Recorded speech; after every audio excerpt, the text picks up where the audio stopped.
All right, everybody, welcome back. We'll let people kind of mosey over as we get started. Come on down. Feel free to bring your food. If you're still finishing up, I'm excited. We'll get the juices flowing again here. An awesome panel. Tim and Mike, thank you so much. I think your titles are over there. But we're going to be talking, we had a prep call yesterday. And actually, let's see, I wrote down a few of the words that were mentioned. Let's see if I can pull this out here. So let's see, some of the things we talked about yesterday. Discord, NFTs, betting, short-form video, virtual worlds, esports, creators, Roblox, new app designs, augmented reality, iRacing, Rocket League racing. I kind of wish we had like a wheel I could just spin and we could just pick a topic and we could just go. The bingo card of topics. Exactly. But I want to start at a high level and then maybe we can dig into some of those details. As we're talking about all of those various categories, and you can jump in here as well, it would be fantastic. How do you evaluate when something new comes along? You get either an inbound or you see maybe another league is doing something. How do you evaluate whether something's worth your time to look into and eventually to partner with? What's that process? That's a great question. I don't know that there's much of a formulaic answer to that. I think it's probably a little bit, as bad as it sounds, it's a little bit of a gut feel. I think there are some times where I do feel like, based on an inbound call, I'm like, should I be that unaware of something that someone is calling me to tell me about it, which I think is always a little bit disconcerting.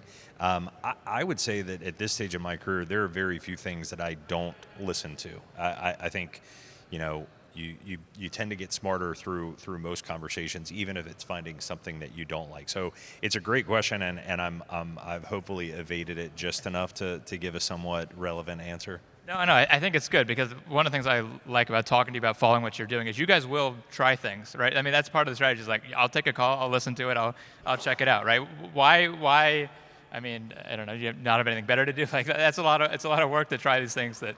Well, I definitely don't have anything better to do. That's for certain. Look, I think it's, people would want to dance around this topic. If you look at the landscape of U.S.-based sports leagues, we don't have the dominant market share that an NFL has or an NBA has or Major League Baseball has. But I think we've got a extremely loyal and passionate and brand-centric fan base. And I think that gives us a little bit more of an opportunity to take some risks or do some things that other leagues aren't willing to do. And that's not at all a knock on those leagues. I think, what most people think, I think, outside of sports is that there's some sort of competition between leagues or teams or sports. And I think it's quite the opposite. I think it's more of like a support group, if anything, where you're kind of exchanging ideas and opportunities. So I think for us, we've got a little bit more of upside opportunity, if you will, in the sports landscape, which probably gives us a little bit more autonomy to take some risks. And either with NASCAR or with the other clients, is your advice more often to try new things or to slow down and wait to see how things shake out? Which one do you find yourself saying more often? So we're very fortunate to have been working with NASCAR for many years. So a lot of it comes out of this type of relationship where it's very beneficial to both of us. Like, we'll bring some ideas. A lot of the ideas will come from Tim and Tim's group. The way we think about technology altogether is that you have to try things, because the expression is trial and error, not trial and success. So certain things will not work, and then through iteration, and that's how the software is best done, is something that you will come to a success. So that's the general approach. And the way that we look at all of the Web3, and we'll talk about the details, it's another emerging technology. So NASCAR was one of the first ones to launch something, augmented reality, a couple of years ago. And it's just in that DNA of the culture of NASCAR ourselves is to try new things. So that's how I would recommend it. Fantastic. And so before we dive into Web3 and some of the specifics, why don't you lay out what you guys do, what you do with NASCAR and kind of the nature of the relationship? Obviously, the successes are your ideas and the errors are his ideas, I assume. But beyond that. That's right. Almost always. So next league, we're a system integrator. We like to use the word we're the glue that makes different systems work together, because it's impossible to find an off-the-shelf solution for any sports team or league. So that's what we usually do. We do everything from website, mobile applications, to trying new technologies to see what works. Fantastic. Awesome. So let's get into it. So I've got I guess my first question as we dive into these Web3 topics is there a singular goal across these things, across AR, across metaverse, across NFTs and crypto? Are you working towards a singular, whether it's revenue, whether it's viewership, whether it's fandom? Do you have a singular metric that you feel like all of those funnel into? I think if there is, it's some degree of community, and you and I've talked about this before. I think the approach that we have taken is there's going to be fan engagement, and that fan engagement can exist in the real world. It can exist in a virtual environment, but far be it from us to dictate one or the other, or one being more important than the other. I think we need to have applications in both, so that as fans are looking to engage, they can engage on their terms. I think we've been, I hate to use the word selfish, but I think that's probably the right word over the years, and I think that's probably not unique to us. I think brands, leagues, teams have a selfish approach to fandom, which is we really want you to be a fan and we want you to be a consumer, but we want you to do that on our terms. We want you to do that in ways that make sense to us, whether that be watching a television broadcast or going to a live event. And fandom is so much more broad than that now, more than ever. So I think our goal is very much based around community, and whether that scales or not is the farthest thing from our mind. I think it's, if we're able to engage a current fan, fantastic, but more appropriately, if we can engage a new fan in a new environment, that's exactly what we're looking to do. Do you remember when you first heard community as this word that sports leagues were interested in? How long has that been something on the top of mind for executives? So community to us is not any different from the overall fan base. It's how you listen to it. So you had a community of alpha users for many years, like where you listened and you asked questions, right? So like some of our larger partners, they've been doing it for years. They might not have used that word, the community, but market research and having the alpha set of users that you go and introduce certain concepts and get feedback, the entities that think about it the right way, they've always been doing it. And then your question was, how do we think about overall this Web3 business? It's not any different from any other business, right? You have to have value, you have to bring value to your consumers, and you have to make sure that they're satisfied. And the reality that it's now metaverse or something else through NFT, and I know we'll talk about this, the basic business concepts should be addressed from start. Awesome. I see that the room is filling up here, so I think we're doing a good job so far. We mentioned Web3, and everyone rushes to their seats and grabs a seat, so that's fantastic. I'll take a second now to say we will hopefully have some time at the end for questions, so if you want to start thinking about those, we'll do that as well. And I also wanted to table set a little bit for folks who haven't been following. This has been a tough week for crypto, for the ecosystem as a whole, for specific projects, in many cases, talking about values dropping 75, 80%. Crypto winter, as you call it. I saw people calling it, dark or black or Bloody Monday. Any bad word has been associated with crypto over the last week. So on that note, let's talk about all the successes you've had with crypto and how great it has been for you to dive into it. Walk us through what your journey through this space has been. How did you first start to understand it? What have you done along the way? What would you tell yourself, a year, 16 months ago? So I think the journey was much more, we were very content for, I don't know, probably a year and a half, if not 2 years of just watching from the sidelines with this intellectually curious approach of, this is a really interesting space. There's some really smart people that are starting to kind of dabble in this broader notion of Web3 or the metaverse or cryptocurrency usage or digital collectibles. And we were very content to kind of observe and learn from the sidelines. And, I think what really changed that more than anything was Dapper Labs and NBA Top Shot, which I think was a big shot in the arm to everyone in the space of, this is no longer a thing to observe. This is something you're going to have to get involved in. And I think for us, from a sports parlance, we had to get in the game. And it was very, very quickly apparent to us that, there's a time where you can observe from the sidelines and you can have some conversations and you can talk to some smart people who know the space, and then you're just going to have to jump in a little bit and figure some things out on a positive, and then you're going to learn some really hard lessons along the way. But I think that was the approach of this was a game we had to get into in order to really learn it. And would your advice now be, if they hadn't done any of that and they come to you today and say, we're thinking about getting into Web3 right now in this moment, what would you still advise trying it out, or would you hold a beat? Yeah, without a question. So just because it's crypto winter, if you're born in the winter, then once it starts to blossom, right, if we're using that analogy, you'll do that much better, right? A lot of companies, including the previous iteration of NextLeague, started in 2008, right? If you look at some of the larger ones that are still surviving. So what the winter brings is that the quality companies actually do better, and all the fluff falls apart. Well, and Mike made this point earlier. We all have short-term memories. We're pretending that this Web3 is now being exposed as though everyone jumped on board with Web 1 and Web 2 early on, and it was without any sort of struggle and without any sort of wrinkle. I mean, this is not unique to this space.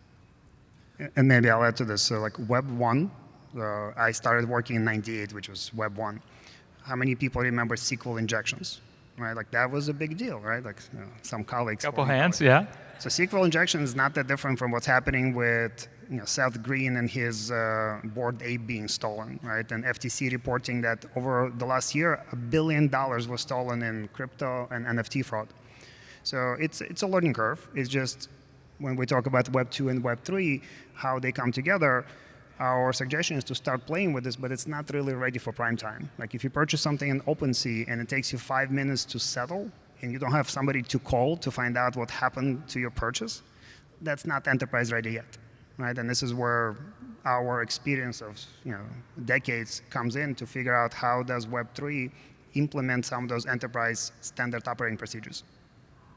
Do you have, what is your advice for someone who wants to get into it, who wants to learn by doing right now? What is the thing they should be buying, the thing they should be playing, the thing they should be joining to get a taste, to stick their toe in right now? What would your advice be? I would probably piggyback on even some of the advice from the panel on betting, right? So for those casual fans that are not as familiar with all of the different options, just start using it, right? So there are plenty of tutorials on how to buy an NFT, how to evaluate NFTs, right? Like if that's what you want to look at. And on the topic of NFTs, like how many people had to look up the definition of fungible when NFTs came out, right?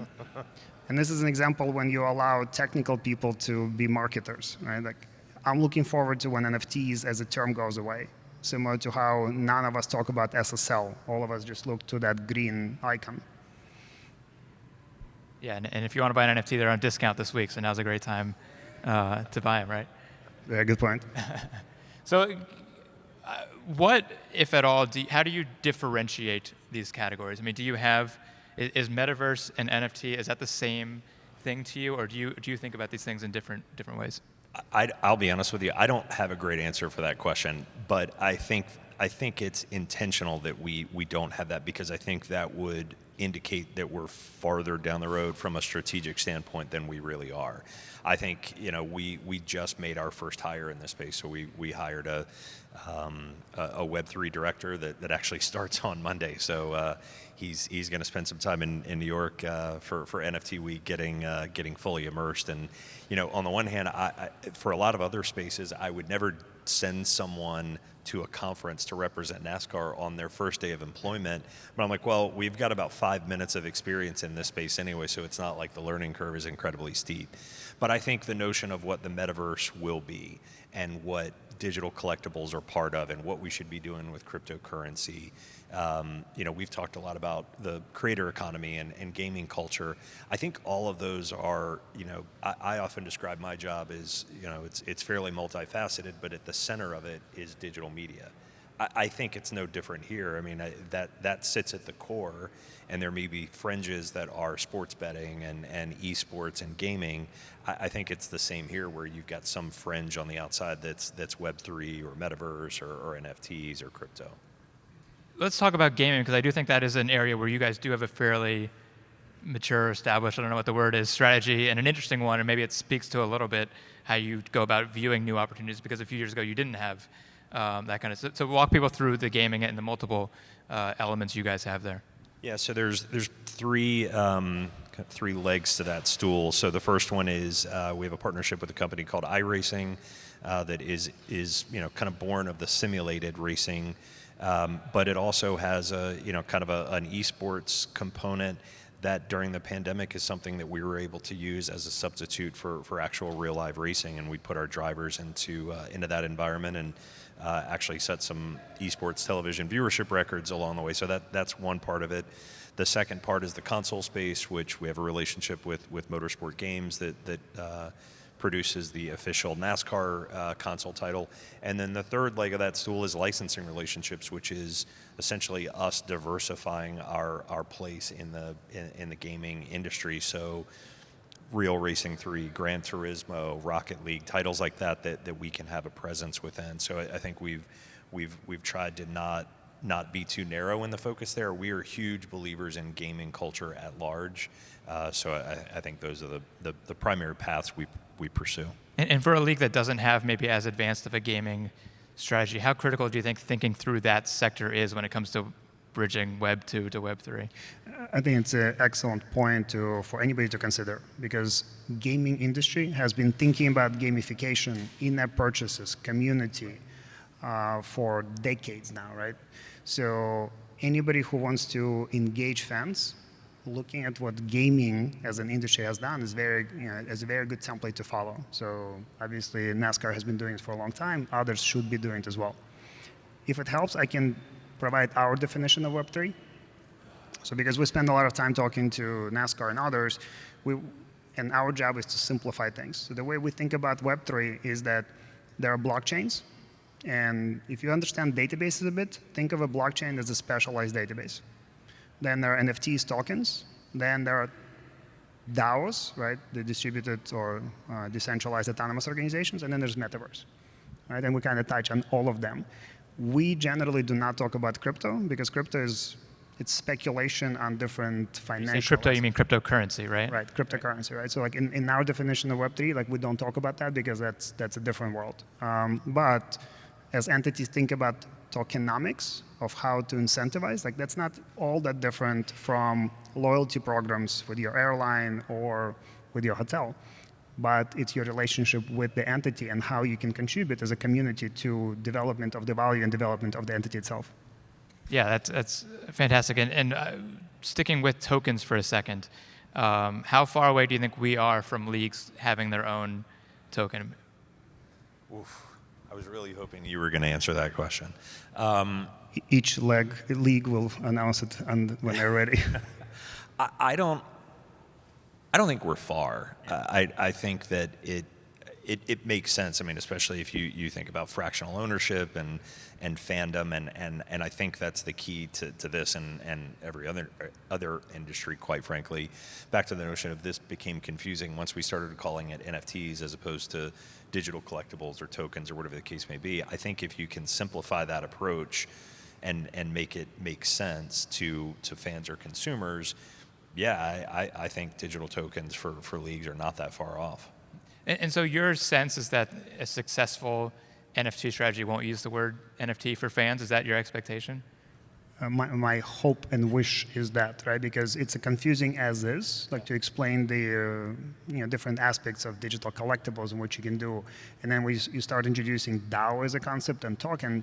Most fans do not understand how LLCs work, right? And what 4 flavors of LLCs are. And now you start to introducing to them the concept of programmatic governance. What does it even mean, right? So you have to really simplify or educate a lot of people, which probably simplification is an easier way.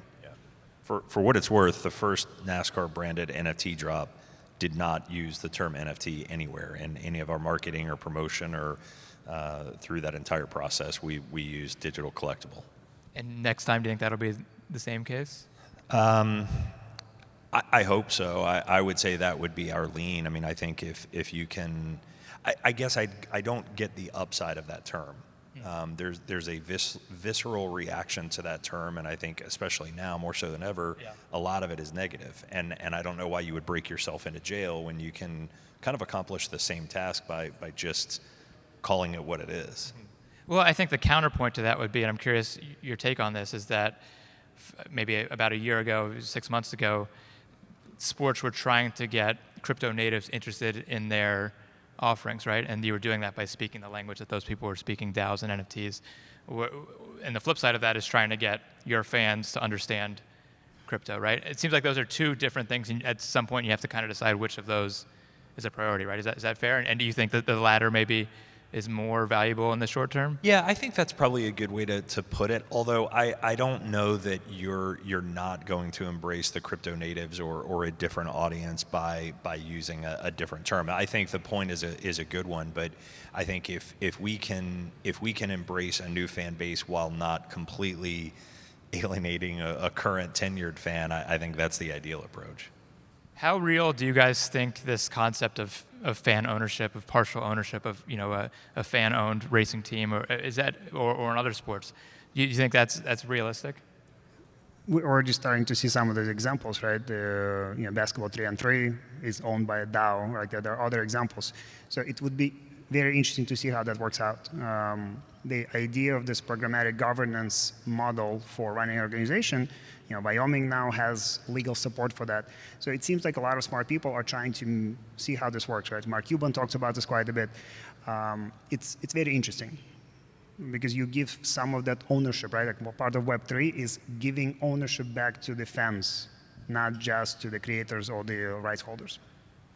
Is your sense that fans, are really interested in I don't know how much research you do. I think people in this room probably, we think like GMs and we care a lot about salary caps and these kinds of things. I don't know if do regular fans really want to be, that deep into these things, or do they just kind of want to watch their favorite players? I'll provide my answer. I would love to hear Tim's. So part of my background is market research. Like we've done, with our clients as well as we've built software for market research.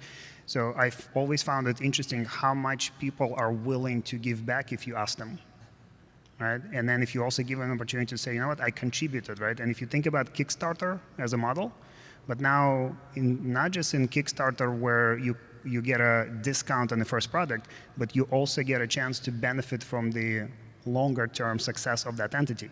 Like that's where it becomes interesting. And I would imagine that fans would be into it because they're so engaged with the either team or league.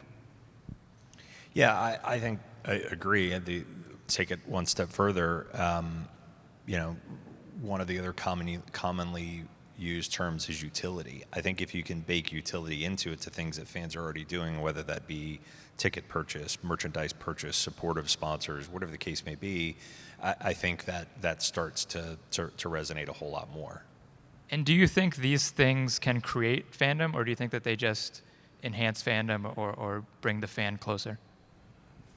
I think that anyone that would, I guess I should back up before I make a blanket statement like that. I would love to see the research that shows that it could. Okay.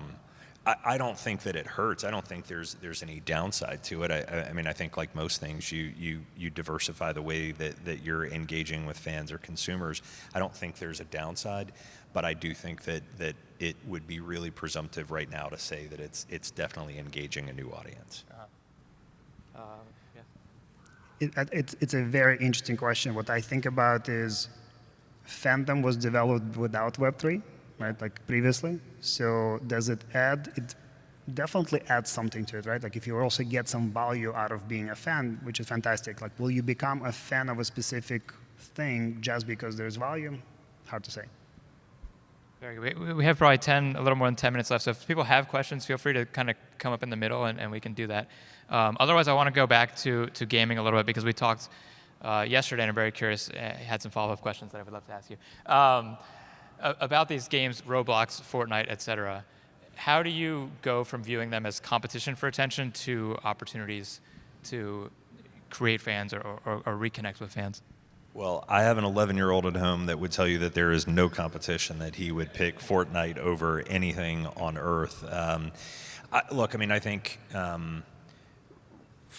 Roblox is a perfect example for us where we had this conversation. I've told you this before. I mean, for the better part of a year and a half, we wrestled and struggled with how to get into Roblox. And again, back to this notion of being selfish, we wanted it to be on our terms. What if we do this? And what if we build this environment? What if we do this? And ultimately where we landed was just making the tools available to the developers and the creators within that environment. And that's what landed. And to a certain extent, I think we had overthought it. So I think there is, it's very much it's all competition at this point. I think it used to be when you're looking at TV ratings, you would compete with, other sports or other, whatever else was on TV at the time. Now you are just competing with literally everything out there, whether that be, people scrolling through TikTok as opposed to turning on the television, and as opposed to looking at the competitive side of that and fighting against it. I think our approach is much more akin to embracing it and figuring out how we can have a bit of a foot in both.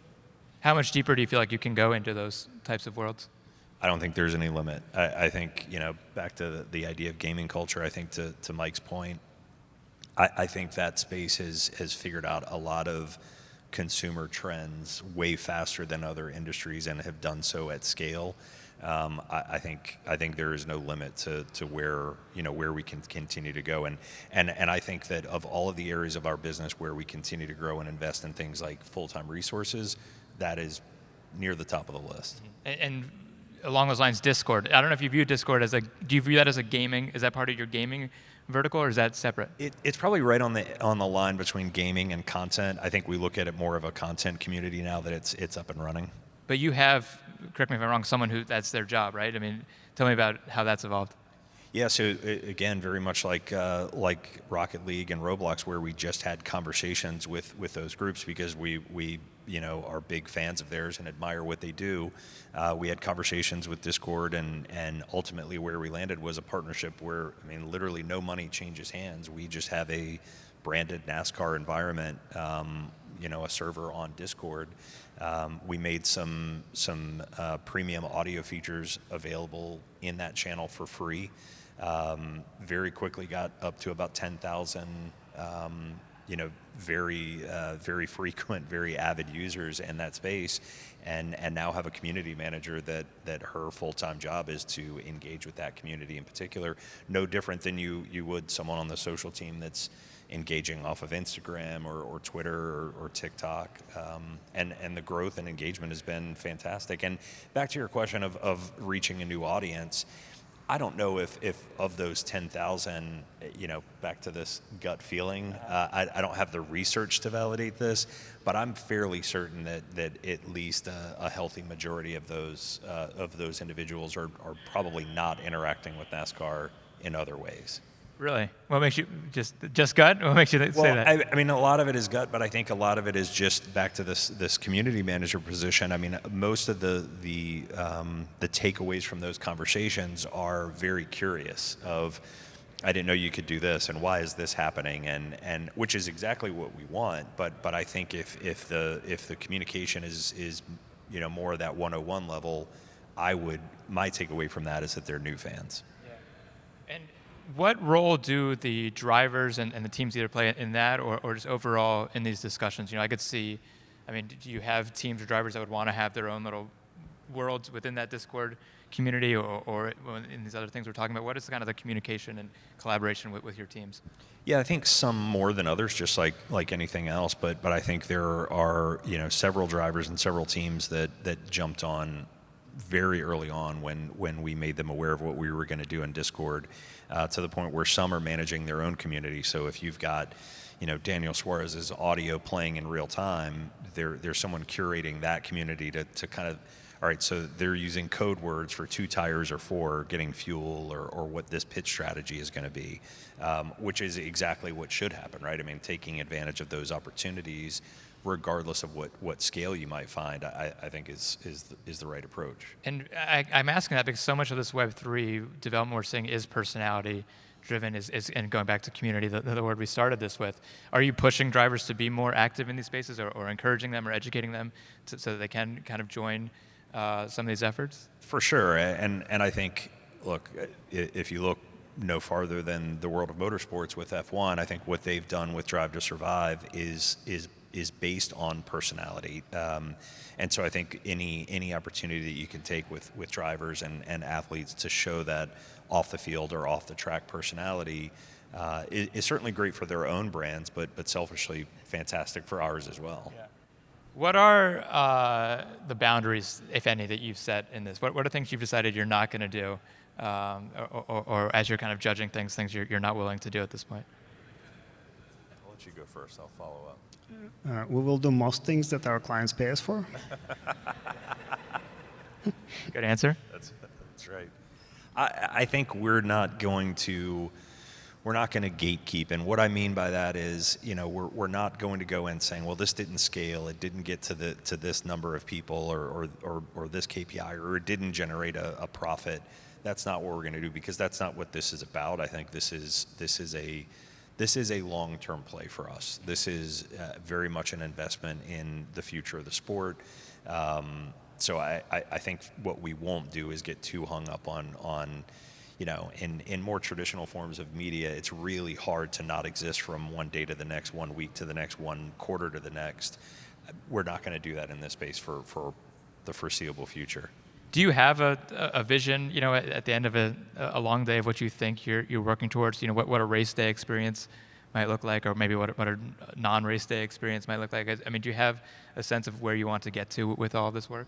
Yeah, in a gross oversimplification, I would say that the closer we can get to a race day that is top to bottom the same experience virtually than it is in real life, that would be the goal. We're hosting online races now in a number of formats. We're doing, digital collectibles. We've got, community management. There are a lot of these things happening. If we can tie those together so that the race day experience looks the same from your living room or your dorm room or whatever the case may be as it does at the track today, I think that's the vision. Yeah, that's fantastic. And a word we haven't mentioned, surprisingly, is virtual reality. How close do you think we are there? How much is that something you're thinking about? How much is that something where you're going to reevaluate in a year? So what's interesting when we think about metaverse, it's usually in the context of virtual reality, but virtual reality doesn't necessarily mean that you have to be in a headset, right? Because imagining ourselves 8 hours in, it's a bit challenging, but our kids are probably going to be spending more time than we are. But there are also developments in holographic implementations of this, right? Where you can see a 3D experience of a race or anything else, where you don't have to wear a headset. And you can experience with your friends. So there are certainly developments that are coming up. I think that's one of your drivers going by. Sign them up. I think people will still enjoy being together in person. So that type of experience, until haptic suits are going to be really powerful, I probably prefer this. Yeah, that's Web 4, right? The haptic suits. Jack Dorsey just announced Web 5. I saw that. What happened to 4? You're the agency. You're supposed to keep us appraised of things like that. It's just like Web 4 was just not sufficient enough. He just jumped to Web 5. You guys could have 4. You have 4 turns at a lot of your tracks. I feel like 4 works for you guys. That's right. In a nice way. What are for you the inspirations you look to in sports, outside of sports? Like, what are you following for ideas? What are you jealous of? What are you tracking closely? I know I keep repeating myself, and I apologize for that, but the gaming community is I think they have really tapped into something special, and I think they understand their customer. They understand how to maybe thread the needle of not getting too greedy. I think it's also equal parts. I'll give you credit. I think you tweeted this out a couple of months ago, and it's been rattling around in my brain ever since. Back to the notion of Drive to Survive, your point was the next thing in sports media that's going to be akin to that is going to be a video game, and I totally agree. I think there's something that's going to capture a significant segment of the population and get them following something like Drive to Survive did with F1 that's going to come from a gaming environment. I think that's spot on and very much something we follow. I appreciate that. One follower's gotten something out of following me. That's good to know. It's all worth something. And for you, what do you point clients to most often? What are you saying? Hey, check this out. This is what I've been trying to tell you to do, and here it is. It's a combination of just trying things. Whatever is interesting, whatever makes sense for that particular client, right? It might be Discord, and to your earlier exchange, you have to go where your potential fans or your actual fans are, right? So NASCAR did a good job with Discord, where they found some pocket of future fans. Same thing with like which metaverse is going to win. Nobody knows, right? Like just like before Facebook, there were my friends there, and MySpace, all of this. It will all get consolidated, but you have to try, right? And you have to then look at data. Without looking at data, you're just making not so intelligent decisions. So you do a few things across different channels and then see which one produces better business outcomes. Have you found it's hard to get sports organizations to experiment? The short answer is yes. Some of the better ones do experiment.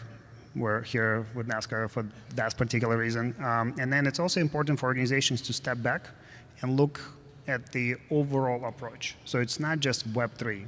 There has to be a Web 2 and Web 3 integrated approach, right? So a lot of people will talk about on-ramping. How do you get people into Web 3? It has to be super simple. Like even if like OpenSea is not a simple approach to doing this. So my recommendation is experiment and look at from a strategic point of view of how to approach both. Fantastic, awesome. This has been a great, I've learned a ton. I've had my Twitter publicized, so it's been successful for me. Hopefully you guys have had a nice time. We're going to wrap up with this. I'm curious, over the next 6 months, the rest of this year, what is the biggest question about this space that you're excited to see answered? I would probably want to see some advancements in the terminology, like where it becomes easy for people to understand, right? Like because like even people in the industry, like when I ask them, how do you explain NFT to a non-technical, not business person? Like they struggle. So I'm hoping that the quality companies will rise to the top from all of the noise, and that the terminology becomes more consumer friendly so that we all can speak single language. Yeah, I don't think my answer is too dissimilar from that. I think, and this goes back to the point you were making, I think it probably behooves anyone who's got interest in Web3 if we can decouple cryptocurrency from that space, because I think it's speculative, just like Mike said, and I think it's got ebbs and flows, but it makes it really easy for the naysayers to say, see, I knew that whole space was a fraud. Yeah. So I think the more we can decouple those two probably is advantageous. Yeah, I totally agree, and I think it's going to be a challenge, and hopefully we'll do it over time. Awesome. Well, Mike and Tim, thank you so much for your time. This has been a lot of fun. Thank you.